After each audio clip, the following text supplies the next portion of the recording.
Okay. ओम ज्ञानतिमिरान्धस्य ज्ञानाञ्जनशलाकाय चक्षुरुन्मीलितं येन तस्मै श्रीगुरवे नमः। वाञ्छाकल्पतरुभ्यश्च कृपासिन्धुभ्यैव च पतितानां पावनेभ्यो वैष्णवेभ्यो नमो नमः। जय श्री कृष्ण चैतन्य प्रभु नित्यानंद श्री अद्वैत गदाधर शिवासादि गौर भक्तवृंद। हरे कृष्णा कृष्ण कृष्ण हरे हरे, हरे राम राम राम हरे हरे, हरे कृष्णा कृष्ण कृष्ण हरे हरे, हरे राम राम राम हरे हरे, हरे कृष्णा कृष्ण कृष्ण हरे हरे, हरे राम राम राम हरे हरे।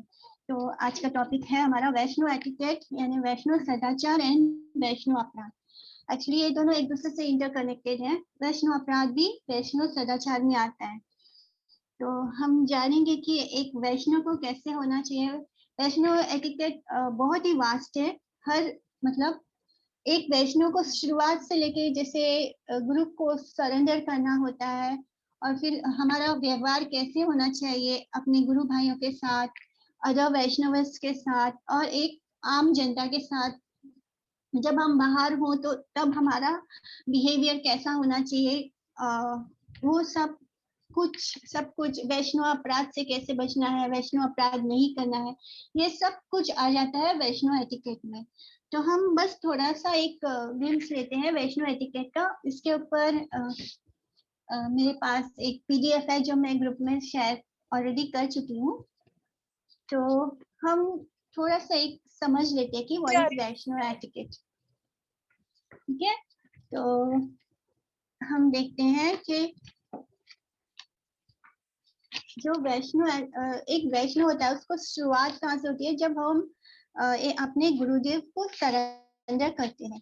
और फर्स्ट स्टेप तो यही होता है कि जब हम गुरु को स्वीकार करते हैं, उनके लोटस फीट में अपने आप को सरेंडर करते हैं, और इनिशिएशन के बाद हम वैष्णव के कैटेगरी में आ जाते हैं, और तब हमारा बिहेवियर बहुत ही सेंसिटिव हो जाता है। यानी हम जो कुछ भी करते हैं तो वो लोग उसको देखते हैं और उसको फॉलो भी करते हैं, और फिर हम क्रिटिसाइज भी बहुत होते हैं। अगर हम उस इनिशिएशन के बाद भी एक नॉर्मल इंसान की तरह मतलब ज्यादा जल्दी गुस्सा हो जाना, या लोगों के साथ ऊंची आवाज में बात करना, या फिर गालियां देना, या हम बैड वर्ड्स यूज करते हैं, या जो आम लोगों की तरह अगर हम एक वैष्णव के इसमें आके भी अगर हम आम लोगों की तरह व्यवहार करें तो लोग हम पे उंगली उठाएंगे और बोलेंगे कि ये कैसा भक्त है, ये बहुत सारा क्रिटिसिज्म भी आएगा। तो इसी को कैसे एक वैष्णव को बिहेव करना चाहिए सोसाइटी में, मंदिर में, अपने गुरु भाइयों के साथ और दूसरे वैष्णव के साथ, ये सब कुछ वैष्णव सदाचार का हिस्सा है। तो इसी तरह की हमें अपने स्पिरिचुअल मास्टर के ऑर्डर को एक बार जब हम किसी को अपना गुरु मान लेते हैं, स्पिरिचुअल मास्टर स्वीकार कर लेते हैं, फिर जो हमारे स्पिरिचुअल मास्टर बोलते हैं उस पर हमें शंका नहीं करनी है। वो जो बोलते हैं वो सही बोलते हैं, हमें उस पर डाउट्स नहीं करना है। तो ये डाउट जो करते हैं तो ये आ जाता है हमारा गुरु अपराध में। तो बिकॉज हमारे पास बड़ा समय होता है कि हम किसको अपना किसके सामने खुद को सरेंडर करना चाहते हैं। और जब हमें कोई हम गुरु को शरणागति ले लेते हैं गुरु की, तब हमें उन पे डाउट नहीं करना है। उसके पहले हम बहुत कर सकते हैं, हम पूछ सकते हैं, समझ सकते हैं कि हमें यहाँ जाना है नहीं जाना है, ये सब कुछ उसके पहले होना चाहिए। लेकिन एक बार हमने गुरु को स्वीकार कर लिया तो हमें उन पे डाउट नहीं करना है। वो जो बोलते हैं वो हमारे भले के लिए बोलते हैं, and we should have 100% trust on our Gurudev. तो ये होता है गुरु के प्रति कैसे हमारा होना चाहिए। फिर हमें द्वारका, वृंदावन, इस तरह के सेपरेट जगह पे जाकर डिसाइड करना चाहिए। और कभी कभी ये जरूरी नहीं होता कि हमें वहीं पे जाना होगा, हम मन से भी वृंदावन में डिसाइड कर सकते हैं। जहाँ पे भी राधा कृष्ण होते हैं वो जगह अपने आप ही वृंदावन बन जाती है। तो वृंदावन हमारे मन में होना चाहिए। हमें हर वक्त ये एहसास होना चाहिए कि हम वृंदावन में हैं। तो हम वृंदावन में ना होकर भी हम वृंदावन में वास करते हैं, ये वृंदावन का वास का भी ये फल मिल जाता है हमें। तो इसी तरह एक वैष्णव को कैसे कपड़े पहनने चाहिए, उन्हें सादा कपड़ा पहनना है। यानी जो एक वैष्णव ड्रेस होता है तो वो तो धोती कुर्ता होता है, एंड फॉर लेडीज होता है कि वो कॉटन की साड़ी पहने। और जब कोई सीनियर वैष्णव आपके सामने हो तो अपना सर ढकना चाहिए, for ladies and for male उनका शिका कितनी बड़ी होनी चाहिए, उनको बॉडी पे 12 जगह पे लेडीज एंड मेल डिवोटीज दोनों को रोज तिलक 12 स्थानों पर तिलक लगाना है। ये क्यों होता है? क्योंकि चैतन्य महाप्रभु क्या बोले थे कि जब भी हम किसी वैष्णव के मतलब जब कोई हमारे सामने आए और उसको देखकर अगर हमें कृष्ण का याद आ जाए तो ऐसा होना चाहिए भक्त को। तो एक भक्त जब किसी के सामने जाए तो उसको देख के तुरंत हमें ये रिमाइंड होना चाहिए कि हाँ ये तो कृष्णा का भक्त है, तो हमारे दिमाग में कृष्णा का पूरा आ जाता है। कृष्ण को हम देख सकते हैं जब हम एक वैष्णव को देखते हैं, इसलिए हम जब माथे पे किसी को तिलक में देखते हैं, ये इसको बोलते हैं उंधो पुंड्र तिलक। तो ये तिलक में क्या होता है, जो हमारी जो 2 लाइंस है वो क्या है, भगवान कृष्ण के 2 चरण है, और जो हम यहाँ पे लगाते हैं तिलक तो वो होता है तुलसी का पत्ता। तो यानी हमने तुलसी पत्र को भगवान के 2 चरणों में ऑफर किया है। तो एक वैष्णव का पूरा शरीर को हम मंदिर मानते हैं, इसलिए उनके 12 स्थानों पर तिलक लगाया, गोपी चंदन से हम तिलक लगाते हैं। वो मंत्र बोल के, गोपी चंदन से तिलक लगाते समय भी एक मंत्र होता है जो हमें बोलना चाहिए। फिर मंदिर के एटिकेट्स है कि कैसे देवी के कैसे हमें पूजा करना है, कैसे आचमन करना है, ये सब कुछ डिटेल में एक पीडीएफ में है जो आई विल शेयर अगेन। तो ये बहुत वास्ट है, तो I am just giving you a hint and glimpse of what is Vaishnav etiquette. तो पूजा करते समय हमें क्या कैसे रहना है, कैसे शुद्धता को फॉलो करना है। जैसे अगर कोई सन्यासी है तो उसको 3 बार दिन में स्नान करना है। अगर कोई ब्रह्मचारी है और गृहस्थ है तो उसको एटलीस्ट दिन में 2 बार ही स्नान करना है, मॉर्निंग एंड इवनिंग को। मतलब cleanliness is the very essential part of being a devotee. फिर किचन के एटिकेट्स हैं। किचन में कैसे कुकिंग के वक्त हमें जल नहीं पीना चाहिए, किचन में जाकर मुंह, जैसे हम सिंक में मुंह हाथ वगैरह ऐसे नहीं धोना चाहिए। हम अगर कुकिंग कर रहे हैं तो हमें जल नहीं पीना चाहिए। अगर हमें प्यास लगी है तो हम कुकिंग के एरिया से बाहर आके हमें जल लेते हैं, तो उसके बाद हमें हैंड वॉश करना चाहिए। मतलब कुकिंग के समय हमें बहुत ही शुद्धता का ध्यान रखना चाहिए, हमारे बाल एकदम टाइटली बंधे हुए हो, बिकॉज अगर खाने में बाल गिरता है तो वो अपवित्र हो जाता है, फिर हम उसको भगवान को ऑफर नहीं कर सकते हैं। तो इन सब बातों का हमें ध्यान रखना होता है। और जैसे अभी हमने जल पिया, तो हमने जिस ग्लास से जल पिया है तो वो ग्लास को हमने स्पर्श किया, तो वो ग्लास पीते समय हमारा झूठा हो गया। तो इसलिए हमें हाथ अच्छे से वॉश करके फिर वापस अपने कुकिंग में रिज्यूम करना चाहिए।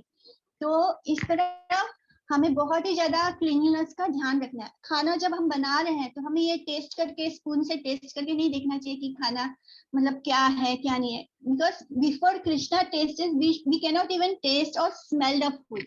तो जैसे अभी हमने भोजन बनाया भगवान के लिए, तो हमें शायद कभी कभी हमारा याद नहीं रहता था कि शायद हमने सब्जी में नमक डाला है नहीं डाला है, या रोटी में नमक डाला है नहीं डाला है।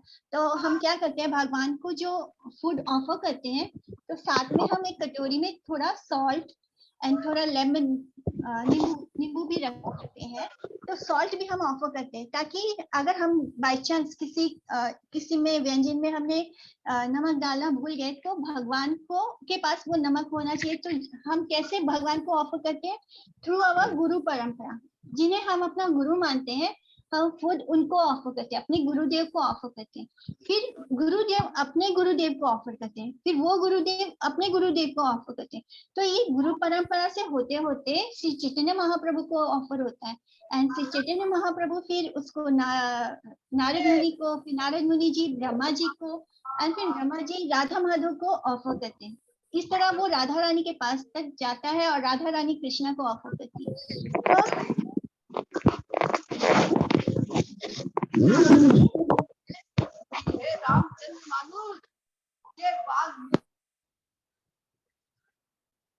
तो इस तरह हम भगवान जी को भोग लगाते हैं, तो हम अपने गुरुदेव को ऑफर करते हैं। गुरुदेव से, वो गुरु परंपरा से होते हुए राधा रानी से लेके कान्हा जी तक पूरा हमारा, हम जो भोग ऑफर करते हैं वो कान्हा जी तक पहुंचता है।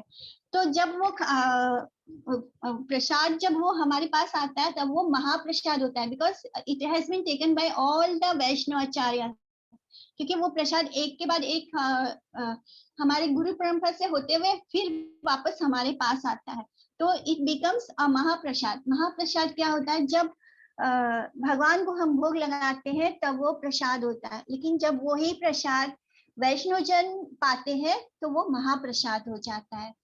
तो इस तरह हमें भगवान को प्रसाद हम ऑफर करना चाहिए। जो भी किचन के एटिकेट्स हैं वो बहुत क्लीनलीनेस के साथ फॉलो करना चाहिए। किचन में जब हम कुकिंग कर रहे हैं तो हमें कुछ भी खाना पीना नहीं चाहिए। अगर हम प्यास लगी है, अगर हम पानी पीते हैं तो हमें अपना हाथ भी वॉश करना चाहिए। मतलब कोई बर्तन झूठा है तो उसको स्पर्श किया तो उसको वॉश करना चाहिए। और जैसे अभी हमने प्रसादम पाना है हमें, तो हम किसी को परोस के देते हैं, तो जो जो जो खा रहा है वो, अगर समझ लो वो दो जन बैठ के खा रहे हैं, मतलब भोजन पा रहे हैं, तो क्या होता है कि उसको कुछ और भी चाहिए, तो क्या करना चाहिए, हमें उठ के अपना हाथ वॉश करना चाहिए और फिर वो जिस बर्तन में भोग है उसमें से निकाल के अपने प्लेट में डालना चाहिए। और जब कभी जैसे हम मंदिर में देखते कि डिवोटी सबको सर्व कर रहे हैं प्रसादम, तो उन्हें जो स्पून है उससे जब वो परोसते हैं तो वो स्पून ऊंचा होना चाहिए, मतलब जो थाली है उसको टच नहीं करनी चाहिए, झूठा नहीं होना चाहिए, क्योंकि अगर वो टच हुआ तो वो झूठा हो जाता है। फिर उससे हमें उसको हम प्रसादम के बोल में नहीं डाल रख सकते वापस, वो स्पून को हमें मार, मतलब उसको झूठा मान लेना चाहिए। तो इस तरह हमें बहुत ध्यान रखना चाहिए कि जब हम परोस रहे हैं तो हम थोड़ा दूरी बनाए, हम उसको दूर से परोसते हैं, थाली को नहीं स्पर्श करते हैं।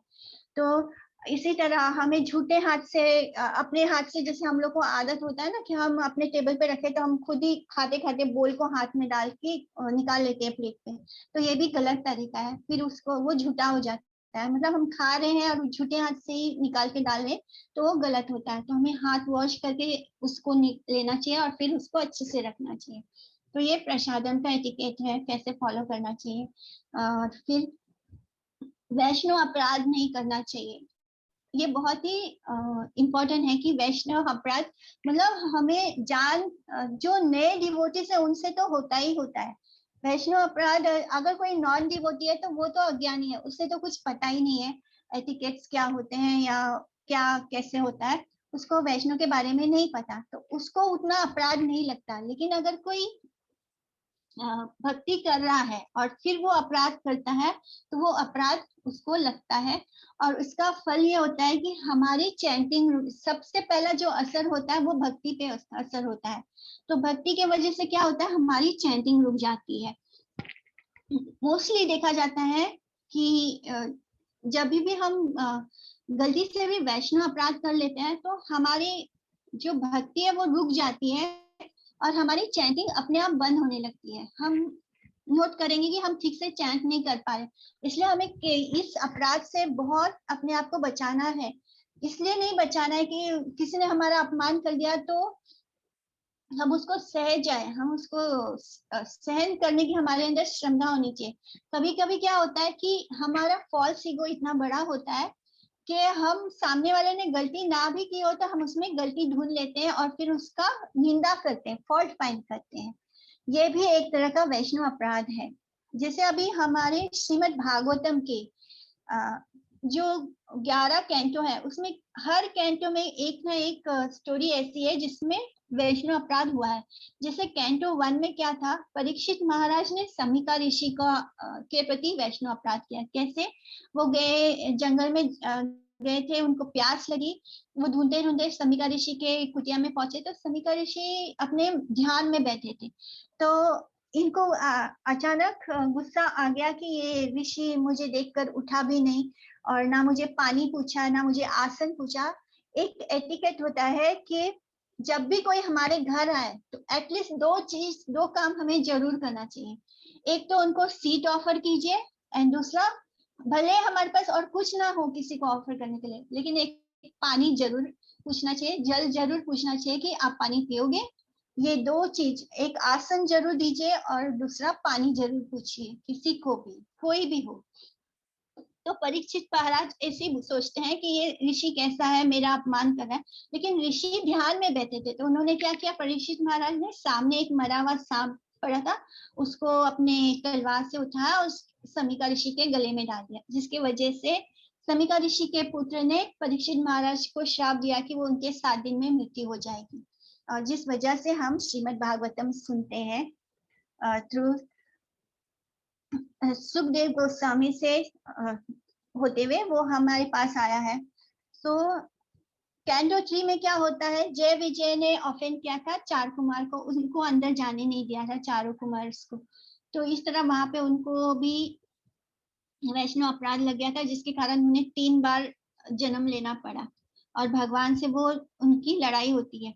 दक्ष प्रजापति ने क्या किया, शिव और सती को अपमानित किया। सती को अपने जो वो कर रहे थे, यज्ञ कर रहे थे, उसमें सती को इनविटेशन नहीं दिया।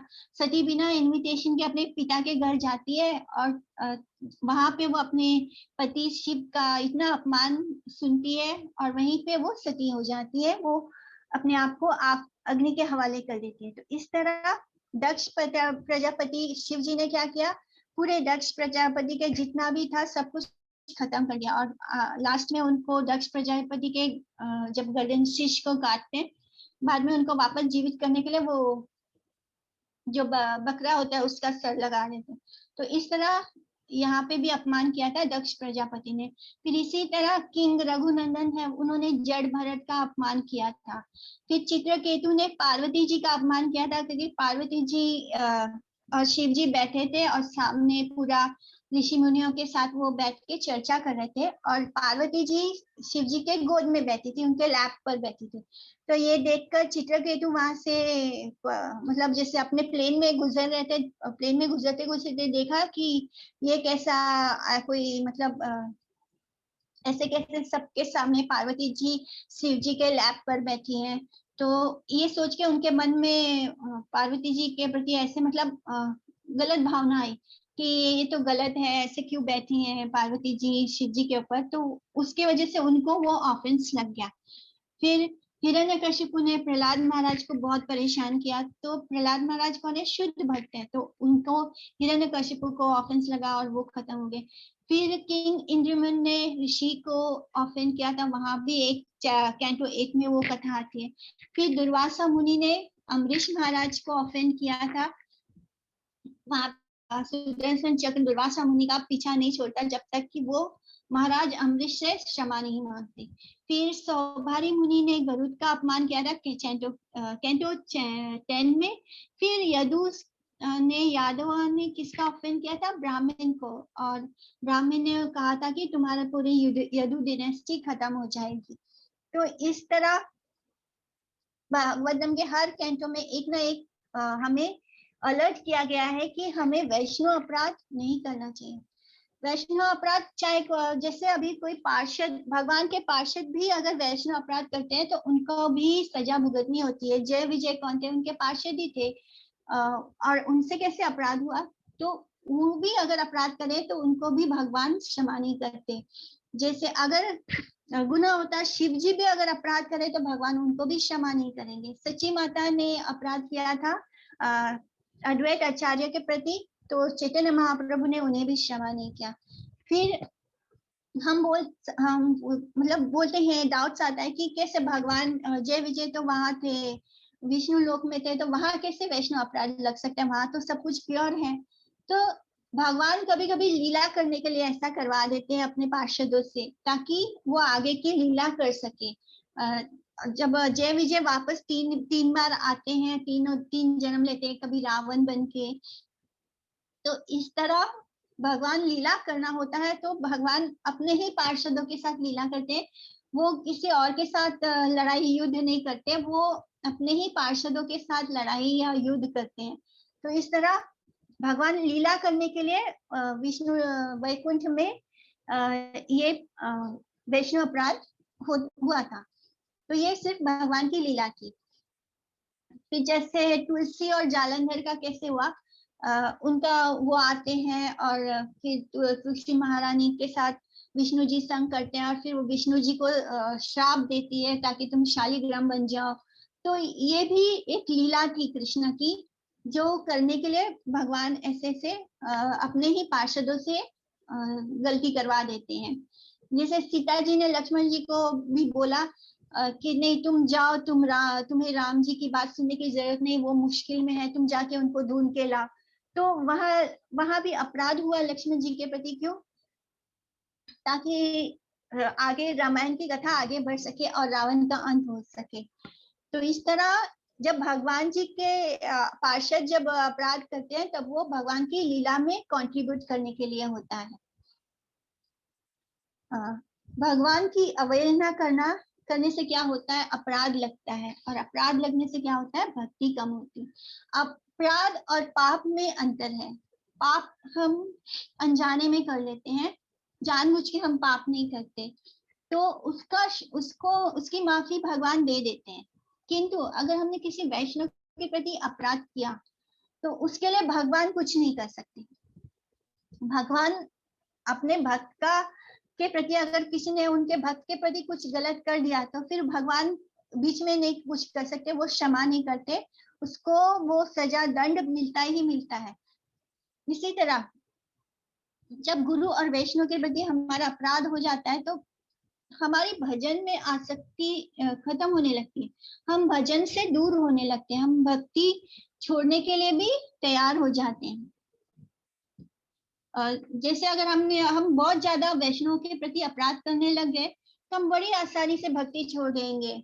जैसे एक एग्जाम्पल लो कि अगर हमारे साथ हम बहुत चैंटिंग, शुरू हम नए नए भक्ति में आए हैं, हम नए नए चैंटिंग करना शुरू किए हैं और फिर तभी हमारे साथ अचानक कुछ गड़ा हो जाए, चलो हमारे साथ ही कुछ एक्सीडेंट हो गया, हमारा हाथ या पैर टूट गया, तो हम क्या बोलेंगे?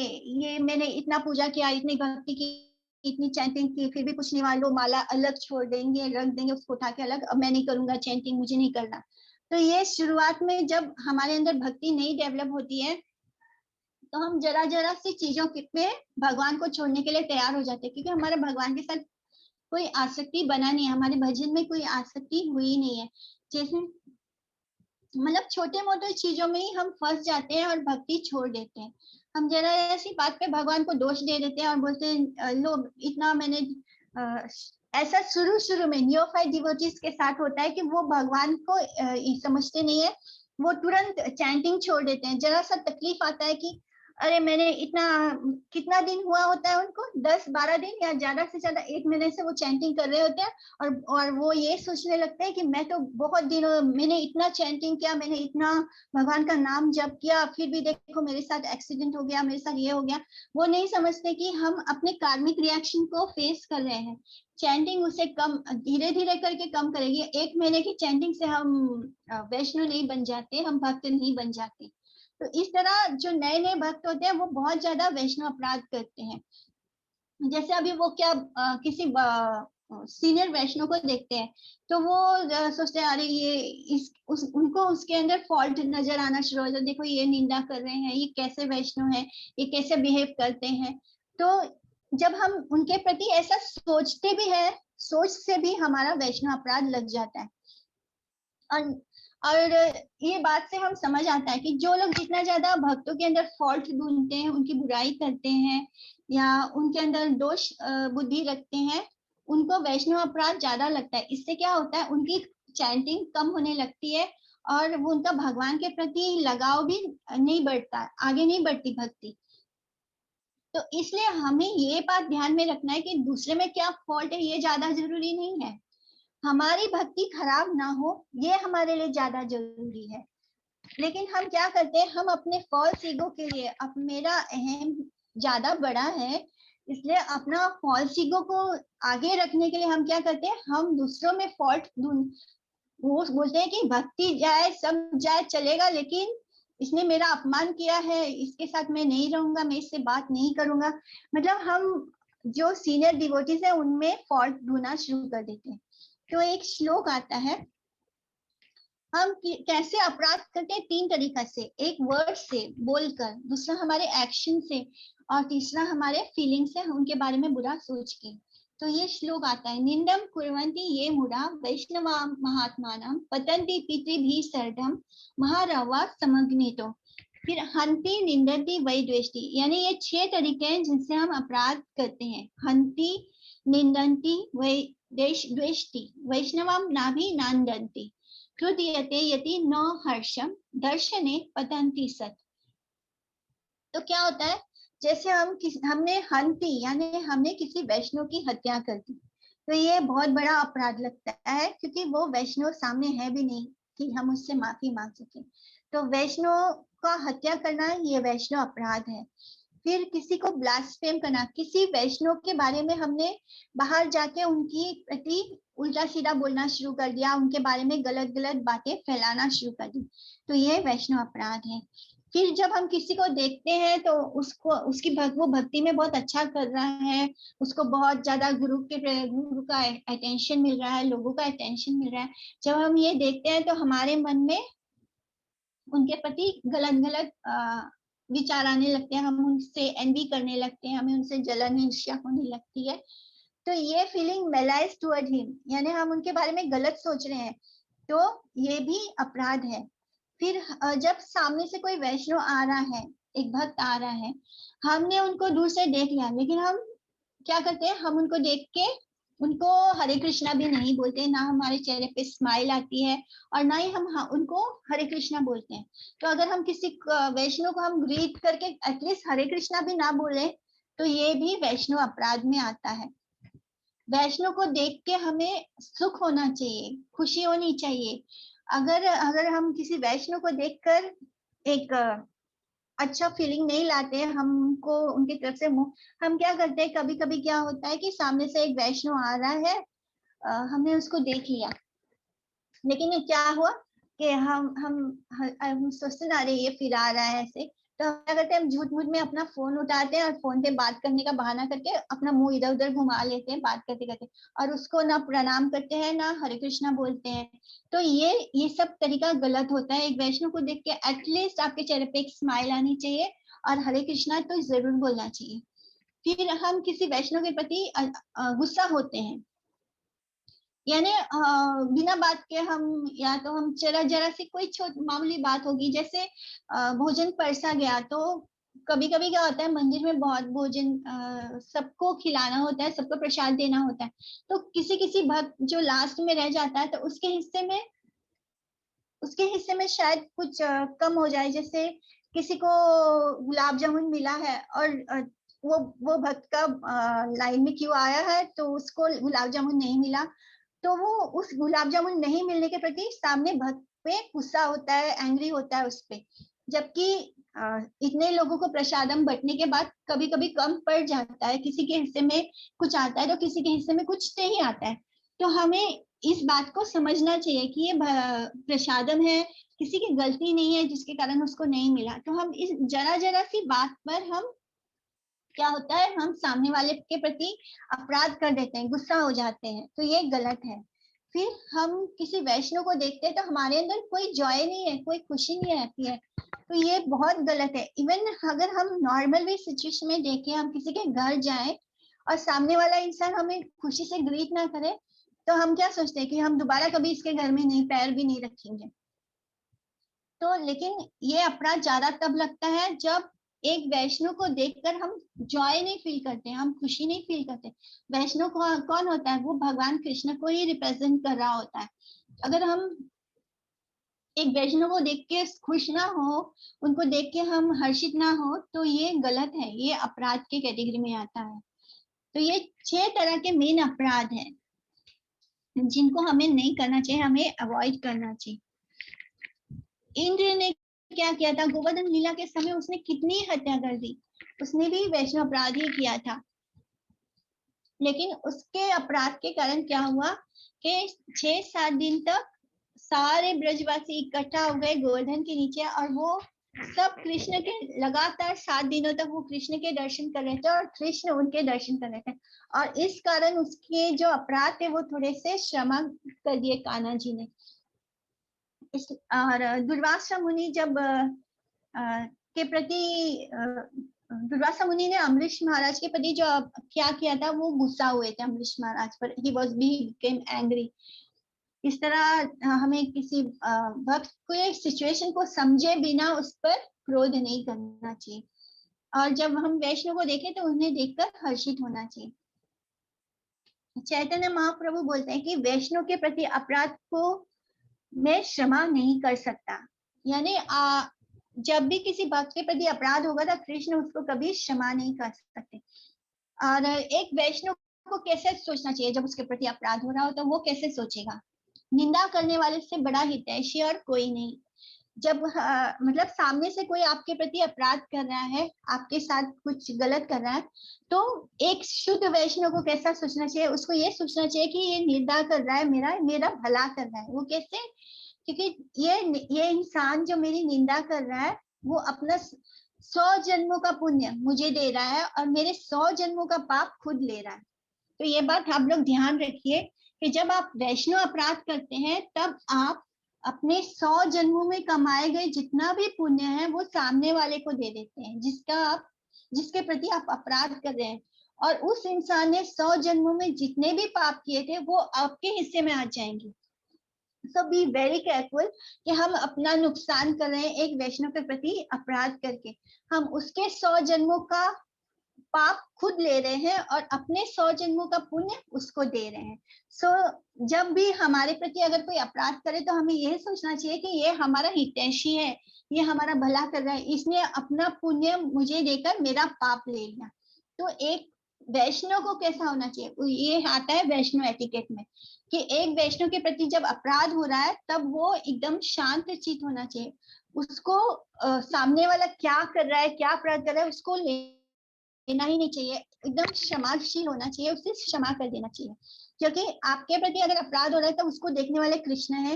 एक वैष्णव कभी किसी के लिए बुरा नहीं सोचता, वो तुरंत के तुरंत वो ध्यान भी नहीं देता कि उसके प्रति अपराध हो रहा है या कोई उसके साथ कुछ गलत कर रहा है, उसके दिमाग में ये बात आती भी नहीं है। तो एक शुद्ध वैष्णव ऐसा होता है, वो सामने वाला भले ही उसका बुराई कर रहा है, उसकी निंदा कर रहा है, उससे एनवी कर रहा है, उसके लिए बुरा सोचा है, लेकिन ये जो वैष्णव है वो उसके प्रति उदासीन है, वो उस पर ध्यान भी नहीं देता। और दूसरा, जब कोई आपके पास आकर किसी वैष्णव की निंदा करे तो आप उससे दूर हट जाए, उससे उस निंदा को मत सुनिए। अगर वो फिर भी आपको जबरदस्ती, तो आप वहां से हट जाइए, वहां से उनका कोई ना कोई बहाना कीजिए और बोले कि मुझे टाइम नहीं है या मुझे कहीं जाना है। लेकिन अगर कोई आपके सामने आकर किसी सीनियर डिवोटी की निंदा करे तो उसको मत सुनिए, बिल्कुल मत सुनिए, क्योंकि आपको सुनने से भी हम जब किसी की निंदा सुनते हैं तो उससे भी हमें भी उसके अपराध का भागीदार बनना पड़ता है। सो कभी किसी की निंदा हो रही है किसी सीनियर डिवोटी की, तो don't hear it, just go away from that place. Vaishnava अपराध को लेकर सेंसिटिविटी, तो जो भक्त में आगे बढ़ रहा, भक्ति में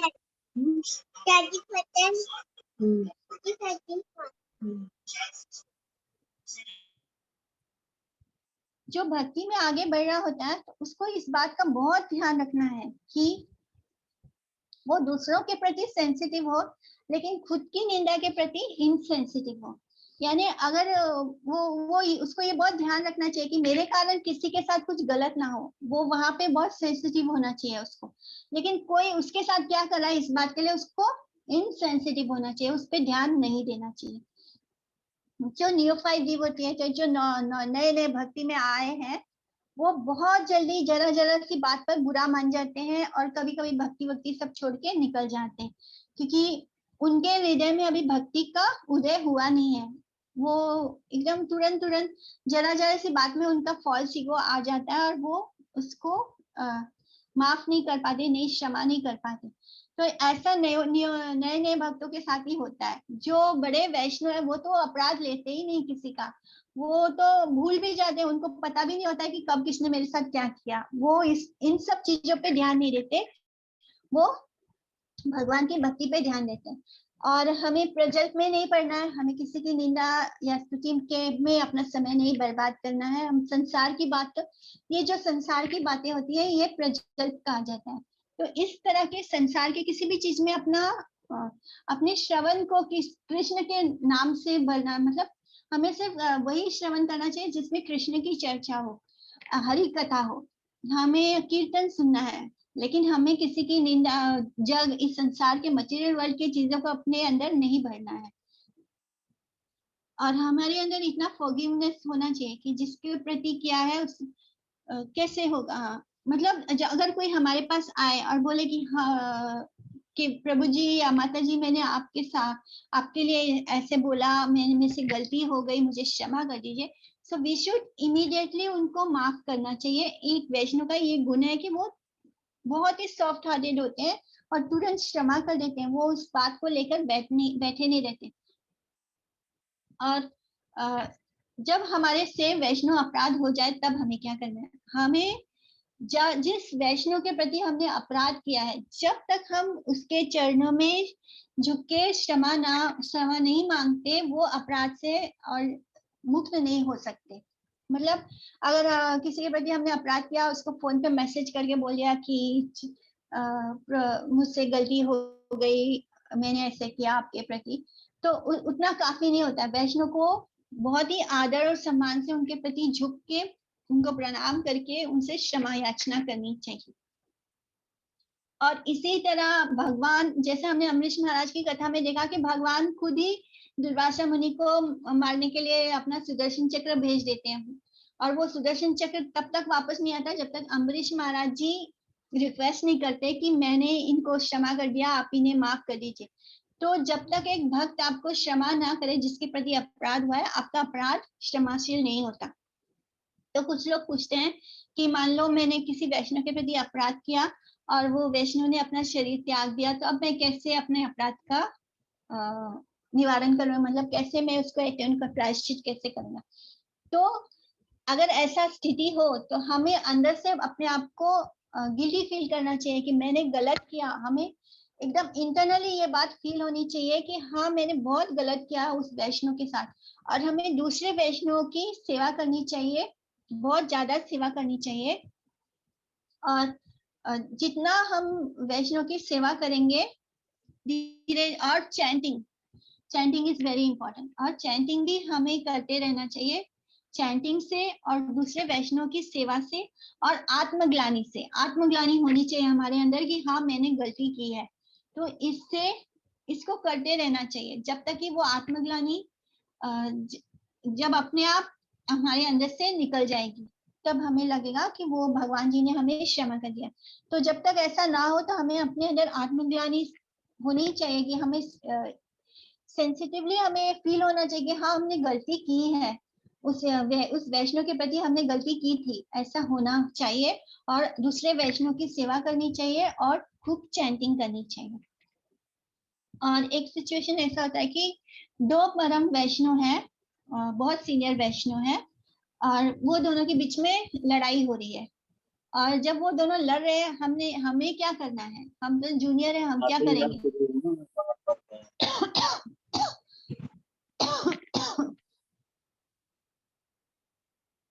तो हमें क्या करना है, जैसे दो सीनियर डिवोटीज हैं, बहुत बड़े बड़े भक्त हैं, उन दोनों में लड़ाई हो रही, तो हमें दोनों में से किसी का पक्ष नहीं लेना है।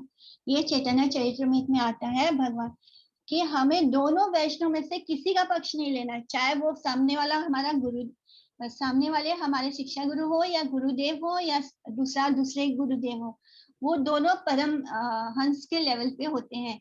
इसलिए जब दो परम हंस आपस में कुछ बहस कर रहे हैं, तो हमारा काम है बस उन्हें दूर से देखना, लेकिन हमें उन दोनों के प्रति कोई भी भाव मन में नहीं लाना है। हमें ये सोचना है कि ये दोनों लीला कर रहे हैं, क्योंकि जो परमहंस डिवोटीज हैं वो हमारी तरह नहीं लड़ेंगे, वो किसी फॉल्स ईगो में आके नहीं लड़ेंगे एक दूसरे से, ना ही उनका अंदर कोई अहंकार होगा, ना वो एक दूसरे से एनवी करेंगे, बिकॉज ये सारे क्वालिटीज उस लेवल पे नहीं होते हैं। तो हमें ये समझना चाहिए कि वो जो परम डिवोटीज हैं वो कोई आपस में लीला कर रहे हैं एक दूसरे के साथ। इसलिए हमें उन दोनों डिवोटीज में से किसी का भी पक्ष नहीं लेना है।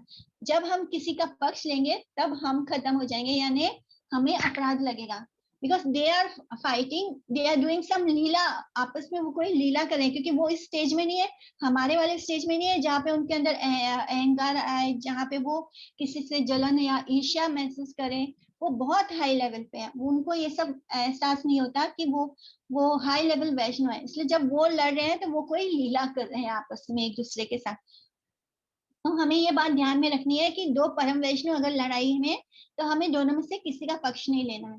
जैसे चैतन्य चरित्र में नित्यानंद प्रभु और अद्वैत आचार्य हमेशा आपस में लड़ते रहते थे और एक दूसरे को बैड वर्ड्स भी बोलते थे। तो वो क्या कर रहे थे, वो दोनों आपस में लीला कर रहे थे, तो उन दोनों के बीच में कोई पर्दा नहीं था। तो इसलिए जो शुद्ध वैष्णव परम वैष्णव है, अगर वो कुछ आपस में टुटू में कर रहे हैं तो वो उनकी लीला है, वो किसी लीला में ऐसे कर रहे हैं। हमें उन दोनों के बीच में कभी भी नहीं पड़ना है, दोनों में से मन से भी दोनों में से किसी का पक्ष नहीं लेना है। ये नहीं सोचना है कि इसके साइड में हूँ क्योंकि ये मेरे गुरु हैं और उनके साइड वो गलत है, ये गलत, किसी को भी गलत और किसी को भी सही नहीं सोचना है। एंड तीसरा, जब कोई नियोफाइट डिवोटी या कोई भी आउटसाइडर अगर कृष्ण के बारे में या कृष्ण के भक्त के बारे में कोई निंदा करे, तो हमें हमारे अपने शास्त्र के हिसाब से जो भी ज्ञान है उसके साथ उसको रिफ्यूट करना चाहिए, वो उनके बात को गलत साबित करना चाहिए शास्त्र प्रमाण से। अगर हमारे पास इतना शास्त्र ज्ञान नहीं है और हमें लगता है कि हम इनको बोलकर हम इनको हरा नहीं सकते, तो हमें वो स्थान छोड़ देना चाहिए। और फिर भी अगर किसी ने हमारे सामने क्रिटिसाइज किया, तो हमें क्या करना चाहिए, हमें खुद को ही खत्म कर लेना चाहिए। हम अगर वहां पे खड़े रह गए और हमने अपने कानों से कृष्ण या हमारे वैष्णव जनों की निंदा को सुनते हैं, तो हमें अपने आप को खत्म कर लेना चाहिए, ये लिखा गया है। बट सबसे बेस्ट होता है कि अगर हम किसी को शास्त्रार्थ करके रिफ्यूट नहीं कर सकते, तो हमें वो स्थान को वहीं पे छोड़ के निकल जाना चाहिए, वहां पे रुकना भी नहीं चाहिए, ताकि वो गलत शब्द हमारे कानों में ना पड़े। तो ये होता है वैष्णव अपराध से बचने का तरीका। तो आज की क्लास हम और हमें कभी भी किसी नॉन डिवोटी से एसोसिएट नहीं करना है। ये वैष्णव एटिकेट में आता है कि हमें जो भक्त नहीं है उनसे हमें दूर रहना चाहिए, क्योंकि वो संसार में लिप्त हैं और उनकी बातों में संसार ही होगा। अगर हम उनके साथ एसोसिएट करेंगे तो हम भक्ति में आगे नहीं बढ़ पाएंगे। इनफैक्ट उनके साथ एसोसिएट करने से क्या होगा, हम अपना पुण्य उनको दे देंगे और उनका पाप खुद ले लेंगे। जब भी हम ज्यादा नॉन डिवोटीज के साथ एसोसिएट करते हैं, तब वो जो ऑफेंसेस कर रहे हैं या जो पाप कर रहे हैं, वो पाप हमारे हिस्से में आ जाएगा। एंड भक्ति करके जो पुण्य हमने हमारे हिस्से का था, वो उनके हिस्से में चला जाएगा। So we should avoid the association of non devotee. और हमें चैंटिंग में 10 ऑफेंसेस जो है वो नहीं करने हैं, अच्छे से चैंटिंग करनी है। और फिर भी अगर हमसे बहुत कोशिश करने के बाद भी ऑफेंस हो रहा है, तो भी चैंटिंग का सुधारने का तरीका क्या है, हमें और चैंटिंग करनी है। मतलब चैंटिंग को किसी भी सिचुएशन में स्टॉप नहीं करना है। We have to continue our chanting. Chanting में अगर ऑफेंस को हमें करेक्ट करना है, तो ऑफेंस को करेक्ट करने का क्या उपाय है कि हमें और चैंटिंग करनी है। We should not stop chanting, because हमारे साथ चैंटिंग के वक्त कुछ अलग अलग तरह के थॉट्स आ रहे हैं, इसलिए हमें चैंटिंग में नहीं रोकना है। या हम कुछ गलती कर रहे हैं चैंटिंग में, इसलिए भी चैंटिंग नहीं रोकना है। चैंटिंग करने से ही हमारे सारे सिंपल रिएक्शन बंद होंगे और धीरे धीरे हम शुद्ध चैंटिंग करना शुरू करेंगे। तो ये सारे में हमने थोड़ा बहुत हमने वैष्णव एटिकेट पे सुना और वैष्णव अपराध के बारे में भी जाना आज। So any questions? एक क्वेश्चन दीदी। हरे कृष्णा। हरे कृष्णा। हाँ बोलो। बहुत अच्छा बोला आपने, लेकिन दीदी एक चीज पूछनी थी। जैसे अभी आपने बताया नॉन डिवोटीज हमारे फ्रेंड्स नहीं होने चाहिए, ठीक। अब मैंने आपको बताया, जैसे अब मैं जिन जिन को जानती हूँ वो मंदिर आते हैं, कृष्णा की सेवा भी करते हैं, सब कर रहे हैं, लेकिन अभी तो ऑनियन गार्लिक नहीं छोड़ा है, चैंटिंग भी इतना नहीं करते हैं। लेकिन मेरे तो दुख में साथ दिया। अब मैं क्या बोलूं, वो मैं है वो नॉन डिवोटी तो नहीं बोलती मैं, लेकिन अब मैं उनके साथ खड़ी हूँ, वो ऑफेंस कर रहे हैं, हाँ, वो भी मुझे लगेगा। वो अभी शुरुआत के स्टेज में आ ही गए हैं ना, because they are doing temple worship and seva तो कर ही रहे हैं ना। सो दे कम इन द फर्स्ट, मतलब अभी वो उनको 4 नियम फॉलो करना चाहिए, बिकॉज नॉन डिवोटी से आप एसोसिएट करेंगे तो उनकी बातों में पूरा संसार ही रहेगा। नॉन डिवोटी यानी जो बिल्कुल कृष्ण को नहीं मानते, जैसे पर कोई दीदी ऐसे तो, दुर्गा हाँ माँ को या डेमीगॉड्स को मानते हैं ना, तो तो वो ये तो कम्प्लीटली परिवार वाले भी मानते हैं, अब क्या करें बताओ, घर में भी मानते, फिर कैसे करें हैंडल। नहीं। हाँ, ऐसे सिचुएशन में हमें ज्यादा एसोसिएट नहीं करना चाहिए, हमें उनको भी ज्यादा नहीं टोकना चाहिए, बिकॉज हमें नॉन डिवोटीज के साथ अगर कोई सामने वाला बिल्कुल भी भगवान के बारे में सुनने को तैयार नहीं है, तो ये भी एक ऑफेंस हो जाता है। जब हम उनको कथा सुनाते हैं या जबरदस्ती बोलते हैं, तो ये भी और एक तो मैं तो ऑफेंस में चला जबरदस्ती जाए। पीछे पड़ जाती हूँ, फिर चैंटिंग बोलती हूँ, करो नहीं बैठी नहीं मेरे नहीं। सामने। हाँ, बहुत ज्यादा ये नहीं करना है, मतलब एकदम फोर्स नहीं करना है। जैसे कुछ लोग होते हैं जो बिल्कुल भगवान के बारे में नहीं सुनना चाहते, एथिस्ट टाइप यानी नास्तिक टाइप, तो उनको हमें जबरदस्ती नहीं करना चाहिए। मतलब उनको उनके हाल पर छोड़ दो, बिकॉज आप उनको फोर्स करेंगे तो वो और भी ऐसे उल्टा सीधा बोलेंगे, जिसके कारण उनको और अपराध लगेगा और वो और भी ज्यादा दूर होते जाएंगे भगवान से। तो पर डी एक और क्वेश्चन, जैसे हाँ मान जी। लो अब घर पे छोटा सा है, फिर लड़ाई भी होती है उसकी बात पे कि तू नहीं मेरी बात मान रही, तो फिर कहाँ जाएंगे बताओ, इतने छोटे से घर में कमरे में घूम के फिर लड़ाई हो गई कि वही रह जाए। वो तो अगले दिन ही शांत होती है। मैं तो पीछे पड़ जाती हूँ कि मेरे को जब बुरा लगता है, मैं क्या करूँ, मेरे को नहीं गुस्सा कंट्रोल होता, क्योंकि वो भी तो नहीं फिर डेमी गुस्सा, गॉड्स को मानते हैं, मैं करूँ क्या। तो आप उनको मत रोको, मत टोको। वो आप अपनी भक्ति इतने अच्छे से करो कि आपको देख के उनको, आपका जो व्यवहार है ना, आपके अंदर की शांति, आपके अंदर का सुकून, ये जब आपके अंदर अच्छे क्वालिटीज देखेंगे तो वो अपने आप आपकी तरफ अट्रैक्टेड होंगे। लेकिन जब आप गुस्सा करोगे, आप चिल्लाओगे, आप लड़ोगे, जबरदस्ती करोगे, तो ये सब क्वालिटीज देख के सामने वाला आपकी तरफ अट्रैक्टेड नहीं होगा, वो भक्ति में नहीं आएगा, बोलेगा इसको क्या मिला भक्ति करके, तो मैं क्यों करूं, ये वाला एटीट्यूड आ जाता है। तो वी हैव टू बिहेव, इसी को तो वैष्णव एटिकेट बोलते हैं ना, कि एक वैष्णव को कैसा होना चाहिए कि सामने वाला उसको देखे तो उसके अंदर भी वो सुकून आए। अगर हम इतना चैंटिंग करने के बाद, इतनी सेवा करने के बाद भी हम सामने वाले को लड़ाई करेंगे, झगड़ा करेंगे, जल्दी जल्दी गुस्सा होंगे, हमारे अंदर शांति नहीं आएगी, तो दूसरा व्यक्ति जो भक्त नहीं है वो कैसे भक्त बनेगा? वो नहीं बनेगा भक्त। वो बोलेगा जब इसके अंदर ही शांति नहीं तो मुझे कहाँ से मिलेगी, है ना? हाँ एंड बोलते हैं घर वाले। हाँ। So this is what Vaishnav etiquette is, के हमें कैसा व्यवहार करना है लोगों के सामने, वो देखकर ही सामने वाला आपकी तरफ अट्रैक्टेड होगा और भक्ति में आएगा। तो ये बहुत इंपॉर्टेंट है। हाँ करो। एंड फिर जैसे जैसे कोई वैष्णव अगर प्रीचिंग कर रहा है, कुछ बोल रहा है, तो उसको इंटरप्ट नहीं करना चाहिए, उसको उसकी प्रचार करने में उसको बीच में हमें उसे रोकना टोकना नहीं चाहिए। और जैसे अभी हम कोई सीनियर डिवोटी है, तो हम बोलेंगे ना ये वैष्णव अपराध है, ये इसमें दूसरा जो जूनियर डिवोटी है उसका अगर उसको फॉल्ट बता रहा है, तो हम बोल सकते हैं कि ये तो वैष्णव अपराध है। तो नहीं, अगर सीनियर डिवोटी जूनियर डिवोटी का ये सोच के कि इससे बोलने से इसका भला होगा या जो गलती कर रहा है उसको सुधार आएगा और इसकी भक्ति में आगे बढ़ेगा, तो वो वैष्णव अपराध नहीं होता है। इसी तरह अगर जो सीनियर वैष्णव है वो अगर किसी की गलती बता रहा है सोसाइटी के भला करने के लिए, यानी सबको ये शिक्षा देने के लिए कि देखो ऐसा नहीं करना है, ऐसे करने से गलत होगा, दूसरों को शिक्षा देने के लिए, तो वो भी वैष्णव अपराध में नहीं आएगा। तो कभी कभी जो सीनियर डिवोटी है वो हमें गाइड करने के लिए बोलते हैं, तो वो वैष्णव अपराध में नहीं आता है, मतलब वो हमारा भला करने के लिए बोल रहे हैं। तो ये सब बातों का हमें ध्यान रखना है, हमारा व्यवहार कैसा है ये देख के सामने वाला भक्ति में आएगा। So we have to be the way कि हमें ऐसा बनना है कि हमारा आचरण ऐसा हो जिससे कि सामने वाला हमारे कृष्ण के प्रति आकर्षित हो, ऐसा ना हो कि हमें देख के वो कृष्ण से दूर हो जाए। तो ये सब बहुत इम्पोर्टेंट रखते हैं। और किसी को क्वेश्चन है तो पूछ सकते हैं। हरे कृष्णा दीदी, दंडवत प्रणाम। धन्यवाद प्रणाम दीदी, बोलिए। যখন আমরা ধামে যাই বা কোনো মন্দিরে যাই তখন তো অনেক বৈষ্ণবদের দর্শন হয়, তখন তো সবাইকে তো প্রণাম করতে পারি না, তো তাতেও কি বৈষ্ণব অপরাধ হয়? ना ना ना हो बे ना। जैसे आप मंदिर में जाते हैं, आप सबको प्रणाम नहीं कर पाते, लेकिन जो सामने से आ रहा है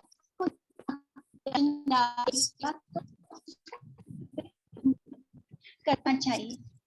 ठीक है, जो वैष्णव आपके सामने आ गए हैं तो उन्हें देखकर आप इग्नोर मत कीजिए कि अपना मुंह इधर उधर मत घुमाइए।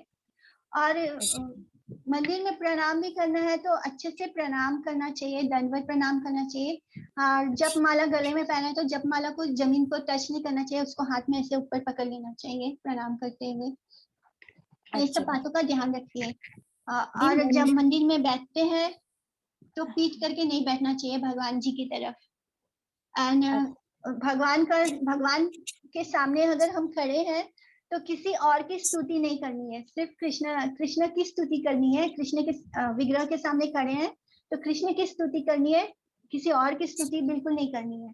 और जब गुरु के सामने जाते हैं तो गुरु की स्तुति जरूर करनी चाहिए, उनको प्रणाम करके उनकी स्तुति जरूर करनी चाहिए, वैष्णव स्तुति जरूर करनी चाहिए। ऐसा ये बहुत सारे नियम है जो वो पीडीएफ में है, बहुत वास्ट है, बहुत सारे हैं, तो उसको आप लोग धीरे धीरे करके पढ़िए, तो वो आपके लाइफ में इम्प्लीमेंट भी कीजिए। দি মন্দিরের ভিতরে কোনো বৈষ্ণবদেরও তাহলে প্রণাম করা ঠিক না?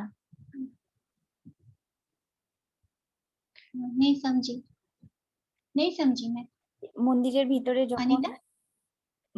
ভিতরে যখন রাধা কৃষ্ণকে দর্শন হয় তখন যদি কোনো শুদ্ধ বৈষ্ণব যদি সামনে এসে পড়ে তখন তাহলে বৈষ্ণব জনকেও প্রণাম করা? हाँ, प्रणाम कर सकते हैं आप।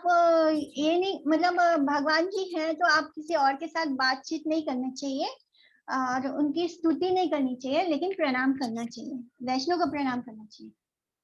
अच्छा, राइट। स्तुति मतलब जैसे अभी हम लोग क्या जनरल कहते हैं, भगवान जी के हम विग्रह के सामने खड़े हैं, उनको प्रणाम करें और सामने से कोई हमारा जान पहचान है तो हम उसकी तारीफ करने लगते हैं, अरे आपसे मिलके अच्छा लगा, आप इतने अच्छे हैं, आप ये हैं। तो हम मंदिर में क्या करने आए, भगवान जी के दर्शन करने आए, तो हम उनके तरफ से ध्यान हटा के हम जनरल बातें कर रहे हैं, ये गलत है, ये नहीं करना चाहिए। प्रणाम एटिकेट में आता है, तो प्रणाम तो करना ही चाहिए, वैष्णव को अनादर बिल्कुल नहीं करना है। तो एटलीस्ट हम हरे कृष्णा बोल के प्रणाम करें, तो जो वैष्णव का वो भी जानता है कि भगवान के सामने हमें बातें नहीं करनी है, हमें सिर्फ भगवान की तरफ ध्यान रखना है। तो जो आपके पास वैष्णव होगा वो तो उसको भी तो ये बात पता होगी ना। अच्छा, हाँ ठीक है, अच्छी। और बोलो कौन है, किसी को पूछना है? ओके ठीक है, फिर हम क्लास सेंड करते हैं यहाँ पे। हरे कृष्णा। वाञ्छकल्पतरुभ्यश्च कृपासिन्धुभ्येव च पतितानां पावनेभ्यो वैष्णवेभ्यो नमो नमः। सभी को हरे कृष्णा।